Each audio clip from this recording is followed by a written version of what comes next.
वरती जे प्रेम आई वडिलांनी केलं, जे कर्तृत्व यांनी केलं या जगाच्या पाठीवर कोणीच केलं नाही। अरे या कोरोना काळामध्ये कोणाची आई गेली, कोणाचा भाऊ गेला, कोणाचा पती गेला, कोणाचा जवळ गेला, पण आई वडिलांनी आपल्यासाठी जे कर्तृत्व केलं ना त्या आई बापाचा चेहरा डोळ्यासमोर आणा। नक्कीच आपले डोळे डबडबल्याशिवाय राहणार नाही। काय आहे त्या आई बापाचे कर्तृत्व इथं बसलेल्या अनेकांच्या या जगातून निघून गेली असेल, तिच्यासारखे उपकार आपल्याला कोणीच केले नसेल। काय केले या मृत्यू लोकात आपल्याला पाय ठेवायला जागा दिली। अहो आपण एखाद्या जागेत राहतो तर भाडे देतो, करार करतो, पण आईने आपल्याला जागा दिली। पण आतापर्यंत कुठलीच आई म्हणाली नाही हे राजा 9 महिने 9 दिवस दगडासारखं ओझं मी वागवलं, आता 50,000 रुपये महिन्यात कमवतो ना त्यातील 25,000 आणून दे, म्हणाली कुठलीच आई? आतापर्यंत कुठल्याच आईनं भाडं मागितलेलं नाही। आईने तुमच्या आमच्या जीवनात केलेला पहिला उपकार, त्या आईने केलेला दुसरा उपकार आमच्या आईने दिलेला मार्श्वास। अहो बाळ नाही, दोघांमध्ये एक वस्तू जुळलेली असते ती म्हणजे नाळ। जोपर्यंत ते बाळ रडत नाही तोपर्यंत ती नाळ कापली जात नाही। ती आई आपल्या श्वासातला श्वास त्या बाळाला देते। आईने तुमच्या आमच्या जीवनात केलेला दुसरा उपकार, त्या आईने केलेला तिसरा उपकार आमच्या आईने दिलेला आम्हाला हाड।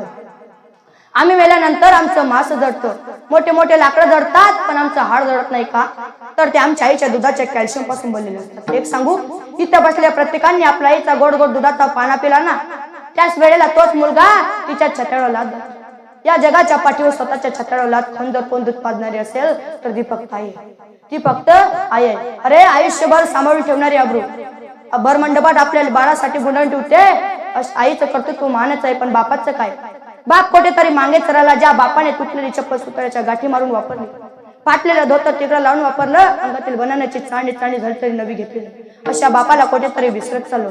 अरे आपल्याला 2 टायमाला जेवायला देणारी आई, तोंडावरून हात फिरवणारी आई समजायला आठवते, पण ती 2 टायमाची जेवणाची व्यवस्था करणारा बाप कुठेतरी विसरत चाललो। अरे आपल्या बाळाला सरकारी नोकरी लागली म्हणून गावभर पेढे वाटणारी आई समजायला आठवते, पण ती नोकरी लागण्याकरता राबणारा सरकारी अधिकाऱ्यांच्या पाया पडणारा 4-5 लाख रुपये कर्ज काढून त्याची परतफेड करणारा बाप कुठेतरी विसरत चाललो। अरे शास्त्राने आईला प्रथम स्थान दिलं मातृदेवो भव, बापाला द्वितीय स्थान दिलं पितृदेवो भव। आपण शाळेत गेलो तिथं शिक्षकांनी सांगितलं की तुमचा आवडता निबंध लिहू, सगळ्यांनी लिहिलं माझी आई, माझा बाप कोणी लिहिलं नाही। अरे शपथ जरी घ्यायची ठरली ना आम्ही शपथ घेतो आईची, बाप शपथ घ्यायच्या लायकीचा पण नाही राहिला, बाप शपथ घ्यायच्या लायकीचा पण नाही राहिला। अरे इथं बसलेल्या अनेकांचा बाप निघून गेले असेल तो बाप आठवा, हजारो संकट आली तरी बी कुटुंबाला दुखवत नसतो तसा तो बाप असतो महाराज। कधी रडतो तो बाप आठवा ना, त्या बापाच्या एकोणत्या एक मुलीचं लग्न ठरावं आणि त्या बापानं विचार करावा माझी दिदी चालली, माझी चोकोली चालली, आता माझा कोण सांभाळ करणार? त्या बापानं मंडपाच्या एखाद्या खांब्याजवळ जावं आणि आपल्या अश्रूला वाट मोकळी करून द्यावी आणि रडावं।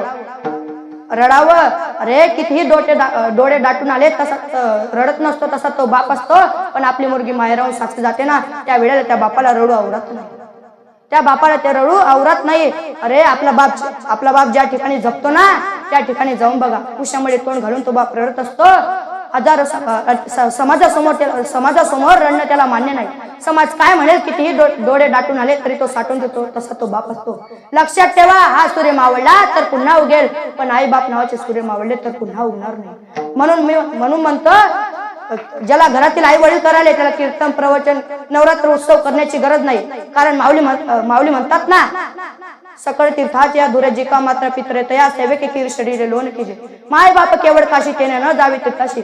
अरे त्या पुंडलिकानं भगवान परमात्म्याला अष्टयुगापासून विठेवर उभं केलं, कशाच्या बळावर? फक्त आई वडिलांच्या सेवेमुळे। तुम्हाला जर वाटत असेल ना आपल्या घरी भगवंत परमात्मा यावा फक्त आई वडिलांची सेवा करा। राम